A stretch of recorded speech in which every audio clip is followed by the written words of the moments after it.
સિમેરમાં દાખલ કર્યા હતા, પણ 2 વખત તો એ હારા થઈને આવી ગયા, પણ ત્રીજી વખત નહીં.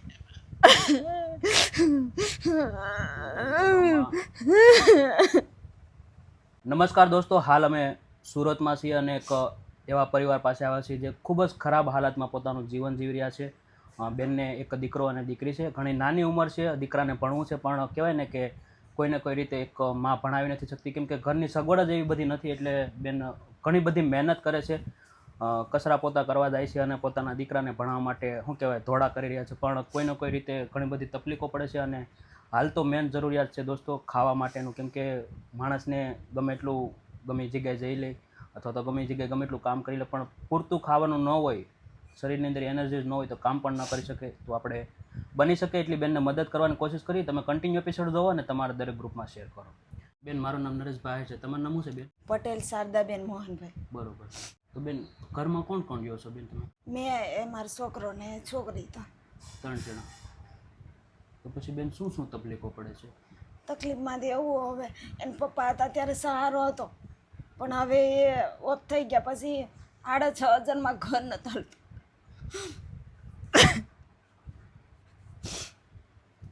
6,500 રૂપિયા આવે, પણ શું કરું એમ વિચાર કરવા પડે. એટલે આવે એ પહેલાં તો વપરાઈ ગયા. આજે જ મારો પગાર થયો, આજે દુકાને 1,000 રૂપિયા દઈને આવી. છોકરાને ખાવાનું જોઈએ માગે એને તો મારે ખવડાવવું કે નહીં ખાવું? એની સાચી વાત છે. આપણે તો એક ટાઈમ ભૂખા રહેલી, છોકરાઓને ટાઈમ ટુ ટાઈમ તો દેવું પડે ને બેન. એટલે મેં મારું દુઃખ જોયું એવું છોકરાનું દેવા નથી માગે, પણ તો મારાથી થાય એટલી કોશિશ તો કરતી જ છું. અને બેન, ભરડોમાં અમે તમારા ભાઈઓ છીએ ને બની શકશે એટલી મદદ કરવાની કોશિશ કરશું. તો પછી બેન, મારા ભાઈને શું થયું હતું? એ છે ને ઘણા વર્ષથી દારૂ પીતા હતા, કે બહુ સમજાવ્યા, ઘરના એ બધાએ સમજાવ્યા પણ નહીં સમજ્યા. પછી છેલ્લે જતા 3 જ દિવસમાં હોજો આવી ગયો તો એમાં એટેક આવી ગયો લીવરમાં હોજો? હા, લીવરમાં. આજે એક વ્યસનના લીધે એના દીકરા દીકરીઓ રખડી ગયા. બહુ સમજાવ્યા હતા, રાત દિવસ હું સમજાવતી હતી. સારું નથી. બધી રીતે હારા હતા, કોઈ જાતની કોઈ વસ્તુની એને કમી નહીં હતી. બધી રીતે એનો સ્વભાવ હારો, કોઈ દિવસ મારવા બારો કોઈ દિવસ કાંઈ નહીં, પણ એ દારૂ નહીં મેકતા હતા. એટલે એના વ્યસન નતા છોડી શકતા. હા, એ બી કંટાળી જ ગયેલા હતા. એ કે હું દારૂથી કંટાળી ગયો, પણ ખબર નહીં મારાથી છૂટતું નથી. એટલે વ્યસન એટલું હાવી થઈ ગયું તેની ઉપર કે એ વ્યસન છૂટતું જ નથી. 2 વખત દાખલ કર્યા હતા. ભાઈઓ તેને હારવા કરવાની કોશિશ કરતા હતા, બધા ઘરના દોડતા હતા, પણ થાય એટલે તમે કોશિશ કરે, પણ પછી તો ભગવાનના ઘરનું આવે એટલે તો પછી કોઈથી કંઈ ન થાય. બેન, રડોમાં અમે તમારા ભાઈ બેન, પછી તમારે કોઈ બીજું ઘર પરિવારમાં નથી? ઘર પરિવાર જેઠિયા છે બધા, તો બે છે. એક તો હાવ એકલા જ છે, એ તો આમ દૂર જ રહે, અને એક નીચે રહી. હવે એને 3 મોટા છોકરા છે. એ એનું હીરામાં કામ કરીને એના 3 છોકરાનું ગુજરાન ચલાવતા છે. એટલે એનું બિચારાનું મેનેજમેન્ટ થાય તો એમાં પછી આપણું તો કઈ રીતે કરી શકે બેન? પછી બીજી શું તકલીફો પડે છે? તકલીફોમાં હવે આ છોકરાને ભણાવવાની તકલીફ પડે છે, પણ આને તો હવે છોકરાની ફી 25% પહેલાં હતી, હવે હશે તો વધારી દીધી છે, 50% કરી નાખી છે. તે હવે 2 ફી ભરવામાં આપદા પડતી છે. તે હવે છોકરીને 1 વર્ષ ભણાવીને પછી એને બી હવે મારથી તો નહીં જ ભરી શકાય ને, કેમ કે સ્કૂલ પ્રાઇવેટ છે. પહેલાં તો મારથી થઈ શકતું તો હવે મારથી નથી થતું, કેમ કે 6,500 પગાર, એમાં મારથી હવે મારું શરીર બી નહીં હાલતું. કામ કરી હા, એટલું કામ હોય તે આમ થાક લાગી જાય ને ખબર નહીં, હવે સારું નહીં લાગતું.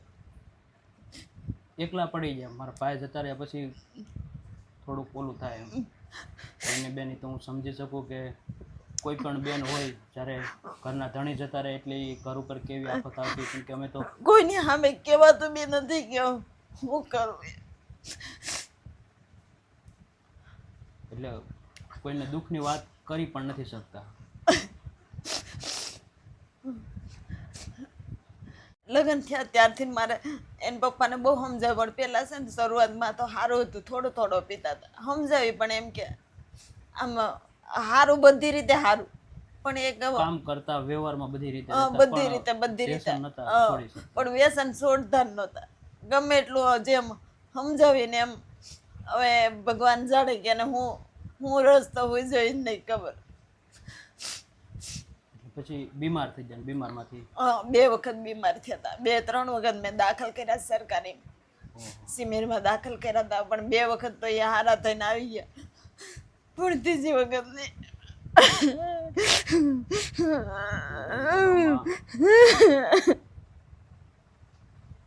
સમજી શકો તમારે નાના નાના દીકરા છે, હજી તેને વરાવા, પવણાવવા, ભણાવવા ઘણી મોટી જવાબદારી તમારી ઉપર આવી ગઈ છે. અને કોઈ દિવસ આવી રીતે આપણે બધી જવાબદારી લીધી ન હોય માથે ને તાત્કાલિક જવાબદારી આવી જાય એટલે એ જ મને ટેન્શન આવી ગયું છે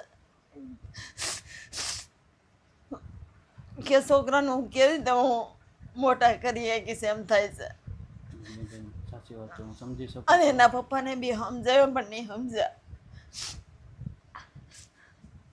તો બેન પછી ક્યારે એવા દિવસે આવ્યો કે ખાધા પીધા વિનાનો રહેવું પડ્યું એવો? એવું ક્યારેક દિવસ આવે તે આપણે આપણી રીતે છોકરાને ખવડાવી દઈને ખાઈ લઈ. એટલે થોડું ઘણું હોય તો છોકરાને ખવડાવી દે ને આપણે મન વાળી લઈએ કે ભાઈ ચાલો છોકરાએ ખાઈ લીધું. હા, જે હોય એ આપણે તો ઘરમાં તળ જ છીએ અમે, તે આપણે જે હોય એ બગાડી દઈ. થોડું ઘણું જે પણ આવે એનાથી ઘર ચલાવી લે. એમાં ભાઈને એ ક્યારેક મદદ કરે, ઘરના કોઈ પૂછે ક્યારેક થોડું ઘણું મદદ કરે, પછી એ બી એનું કરતા હોય એટલે મારથી બી રોજ રોજ તો નો અને વારખેડે બી એના બી છોકરા લઈને બેઠા છે એટલે એને બી પૂછાય નહીં આપણે. અને મને સાહેબ પૂછતા બહુ શરમ લાગે, એની કરતા હું કરી લઉં. હા, ઓલા જેવું તે માંગવું એને કરતા મરી જવા. બેન હું સમજી શકું કે તમે એટલા સ્વાભિમાની છો અને તમે તમારા દીકરાને એટલી મહેનત કરી અને ભણાવવાની કોશિશ કરો છો. આગળ એમના તમે જે દુઃખ ભોગવું છે એને એ કાલ સવારે ભોગવવું ન પડે. છોકરો બરફના ગોળામાં અત્યારે જતો છે, 100 રૂપિયા દે બરફના ગોળામાં સાંજે જાય. અચ્છા, એટલે મતલબ કોઈ લારી હોય ત્યાં બરફના ગોળા અંબાવા જાય. બહુ સમજદાર છે, એટલો નાનો છે તો પણ તમને એટલી મદદ કરવા લાગે છે, કેમ કે એને ખબર છે મારા પપ્પા નથી, મારા કોઈ નથી, આગળ પાછળ જે પણ છે એ મારા માં છે અને અમે છીએ. હાજે જાય ને 100 રૂપિયા કે એમ આપે છે, 100 રૂપિયા આપતા છે. 100 રૂપિયા દીકરો એની મમ્મીને મદદ કરવા લાગે છે એમ કે ભાઈ મારી કે તું મમ્મી કે રાવા દે થોડા, હું કામે લાગી જાઉં ને પછી તું આ છોડી દે. એને બી ખબર, કેમ કે મારે આ સ્કૂલે આવતો એટલે એને ખબર જ હતી કે મારી મમ્મીને કેટલું કરવું પડતું છે. ગમે એટલું યાદ આવે તો આપણું માણસ જે આપણને ખબર છે કે આવવાનું જ નથી પાછું. અને કદાચ આપણે તો સમજી જાય દીકરા કોઈને બી હું ફાયદો કે તો પણ એમ કે લઈ તો ખાલી રોતી એનો હું. સાચી વાત છે બેન, એ તો પણ અત્યારે કોઈને કહેવા જેવું નથી. સમજી શકું બેન. ભાઈને ક્યારેક વાત કરું તો ભાઈ ક્યારેક મદદ કરે. એટલે આપણો ભાઈ હોય તો મારી સાસુમાં છે એ પણ કેટલાય વર્ષોથી દુઃખી છે, તો પછી મારે એનું શું કહેવાનું. સાચી વાત છે. એનું ખાવાનું બાવાનું ક્યારેક કરી નાખીએ આપણે, નણંદ બણંદ આવે તો એને હાંસવી લઈ થોડો ઘણો. હવે આપણું માણસ છે તો આપણે, સાચી વાત છે, આપણો જ પરિવાર છે તો આપણા ધણીની જ માં છે એટલે આપણે પણ છું. ને બેન ખૂબ સરસ વાત કહી કે ભાઈ તમે એટલા દુઃખી છો તોય તમારા સાસુને તમે નથી કહેતા, કેમ કે સાસુને કહેવાથી તો બિચારા કેટલા ટાઈમથી દુઃખી છે. એને બી બહુ દુઃખ જોયેલા છે. એને કેમ કે દિવસ કાઢેલા, અને પપ્પા હાથ વરાના હતા ત્યારે મારા હારા ઓફ થઈ ગયા. પછી મારા જેઠ બીજા બધાથી મોટા હતા એ બી નાની ઉંમરમાં 2 જણા વયા ગયા. એના 2 છોકરા છે, એક દેશમાં રહે છે અને એક અહીંયા રહેતો છે. એક મારા સાસુ ભેગો છે. આખો પરિવાર વેરવી કરી ગયો. અને હું સમજી શકું બેન, એક વ્યક્તિ જતું રહે તો આખું ઘર કઈ રીતે ઓલું થઈ જતું હોય છે કે એની કોઈ વાત ન પૂછો બેન. કેમ કે અમે તો ઘણા બધા એવા પરિવાર, કેમ કે મારા હાવ એના છોકરા મોટા કર્યા અને ભણાવ્યા બનાવ્યા, ગમે ગરીબીમાં ને ગરીબી બધું કર્યું. સાચી વાત છે. તાસે તો એના પોતાના છોકરોને વહુને 2 જણા વી ગયા વારા ફરતી 6 મહિને. એના છોકરા મોટા કર્યા. માને કેટલું દુઃખ પડ્યું છે. 10 એના મોટા કરી રહ્યા. થઈ છે તારે દઈ જતા રહ્યા.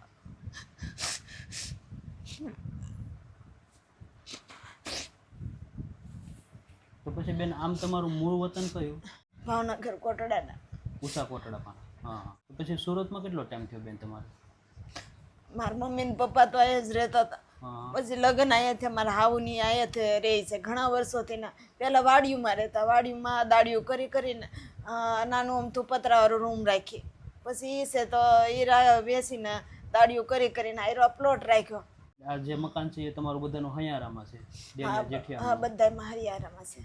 એ તો મારથી તો ખોટું તો હું નહીં બોલું, કે જે છે એ સાચું જ કહું છું કે ઘરનું મકાન છે, ભાડું નથી ભરતી તો ન જ પાડવાની. સાચી વાત છે. પણ કે એટલો સહારો છે કે હું ભાડું નથી ભરતી તે એ તમારા, નહીં તો મારો અડધો પગાર તો ભાડામાં જ નીકળી જાય.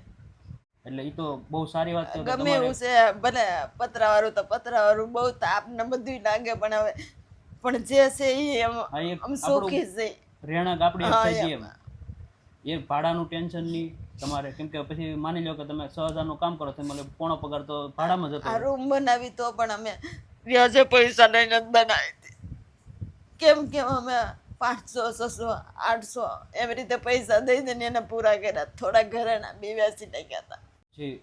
આવું નાનું એવું હા રેવા પૂરતી બનાવી નાખ્યું, કેમ કે નીચે હવે હાવ ખંડેર ગયા. હા તમે અત્યારે આવ્યા જોયું હશે. હા હા. તમારે જો દાદા કોઈ થોડું ઘણું હોય તો બેને કીધેલું એટલે મેં ફોન કર્યો, તો ફોન કરતા પણ વિચાર કરતી બેન કાંઈ નહીં. અને આપણે દીકરા માટે કરીએ છીએ બેન, બધું દીકરા દીકરીઓ માટે કરી છે. તમે એવું તો નથી કે તમારા માટે કરો છો બેન. કાલ સવારે તમારા દીકરા દીકરીઓ ભણશે અને તમે જે દુઃખ જોયું છે એ કાલ સવારે ન જોવે એના માટે. એટલે જ મેં એને છોકરાને ભણાવ્યો કે મેં જેવું દુઃખ જોયું ને એવું તારે નહીં જોવું પડે. એટલે તો તારે ભણવું હોય ને તો હું ગમે એ કરીને હું હાજે સ્ટોન સોટાડતી જાઉં અને દિવસે આ કામ કરવા જતી જાઉં. પછી આરામ નથી કરતા બેન તમે? આરામ કરવા જાઉં તો મારે તો ઘરનું તો પછી તંત્ર એવું તો નથી ને આશા કે કોઈ આગળથી આવશે, પૈસા આવશે ક્યાંયથી. વાત છે બેન. બહાર પૂરું કરીને કોલેજ. પછી એને ફી ભરવાની બાકી છે બેન?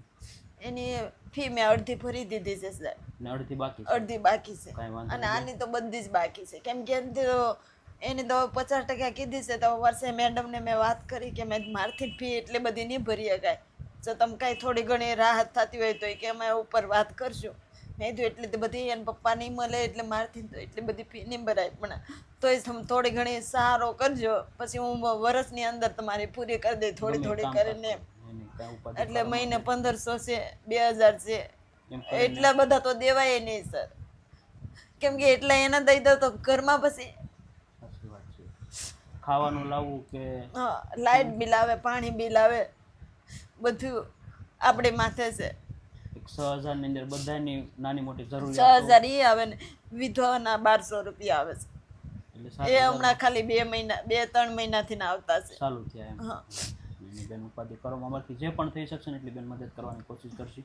તો તમે જોયું તે પ્રમાણે કે એક વ્યસનના લીધે માણસ આખું જતું રહે ત્યારે આખો પરિવાર, એના નાના નાના ફૂલ જેવા બાળકો રખડી જતા હોય છે અને એનું ભવિષ્ય હાવ કેવું ધૂંધું થઈ જાય. આજે બેનના ઘરની પરિસ્થિતિ તમે જોઈ શકો. પણ કહેવાય ને કે એક પરિવારમાં જ્યારે ઘરનો મોભી જતો રહે ને ત્યારે એ ઘર વેર વિખર થઈ આખું ભાંગી પડતું હોય છે. ને આજે બેન ઉપર જે બધી જવાબદારી આવી ગઈ, કેમ કે કોઈ દિવસ જવાબદારી ન લીધી હોય ને ડાયરેક્ટ જવાબદારી માથે આવી જાય. એક 6-7 હજાર રૂપિયામાં આખું ઘર ચલાવવું, દીકરા દીકરીઓને ભણાવવા, ખાવાનું કરવું, નાના મોટા ખર્ચા, લાઇટ બિલ, ભાડું, તો ખૂબ જ તકલીફ પડતી હોય છે. પણ હાલ આપણથી જે પણ મદદ થઈ શકે તો આપણે બેનને મદદ કરવાની કોશિશ કરીએ. હાલ તો એને ખાવા પીવાની તકલીફ પડે છે બેનને, તો જે પણ આપણથી બની શકે એટલે આપણે એને રાશનની મદદ કરી, જેથી કરી એ પોતાના છોકરા દીકરા દીકરીઓને શાંતિથી જમાડી શકે. તમે કન્ટિન્યુ એપિસોડ જોવો અને તમારા દરેક ગ્રુપમાં શેર કરો.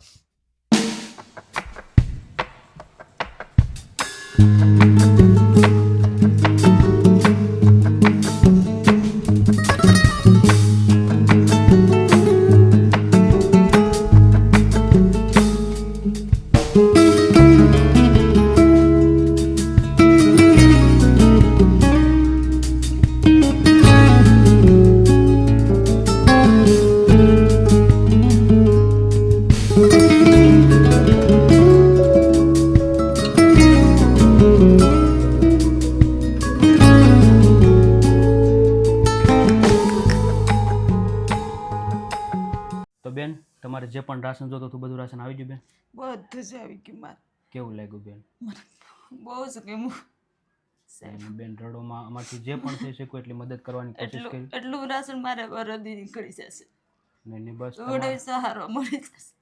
તમારા દીકરા દીકરીઓ શાંતિથી ખાય બેન, એ જ અમારો ધ્યેય છે કે તમે જે પીડામાં છો એમાંથી થોડી પણ અમારી મદદથી જો તમારામાં થોડીક રાહત થાય, તમારા દુઃખમાં અમે થોડોક પણ ભાગ લઈ શકીએ તે અમારા માટે આટલું આપ્યું તો પણ મને ઘણું બધું તમે આપી દીધું છે કે જે મારથી વરદી ઉધી હું કોઈ શકીશ.